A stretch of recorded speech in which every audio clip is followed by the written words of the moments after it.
আমরা বিগত 2 বছর যাবত, এই বছর সহ 3 বছর চলতেছে আমাদের প্রত্যেক রমজান ঈদের পরে আমরা বাড়িতে আমাদের ভাই ব্রাদার এবং ছোট ছেলে মেয়ে যারা আছে সবাইকে নিয়ে আমরা আম ভর্তা খাই। ওই যে ওর দেখাও, ও আছে।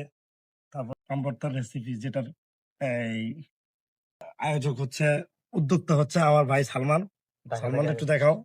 শুরুর সপরিবারে ঢাকা থেকে আগত, এবং এইটার মধ্যে দেওয়া হয়েছে আপনার আম, বোম্বাই মরিচ এবং কাঁচা মরিচ, গুঁড়ো দুধ, ডানো দুধ এবং আপনার চিনি। আলহামদুলিল্লাহ অত্যন্ত সুস্বাদু হয়েছে আম ভর্তাটি। হ্যাঁ, আপনারা যারা খাবেন চলে আসেন আমাদের এখানে।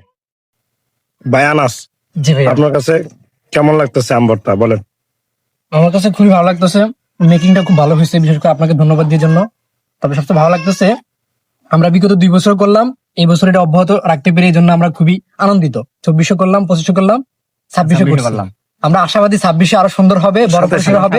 সরি 27 আরো সুন্দর ইনশাআল্লাহ হবে, ইনশাআল্লাহ ভালো হবে ইনশাআল্লাহ। ধন্যবাদ ধন্যবাদ সবাইকে, ভালো থাকবেন।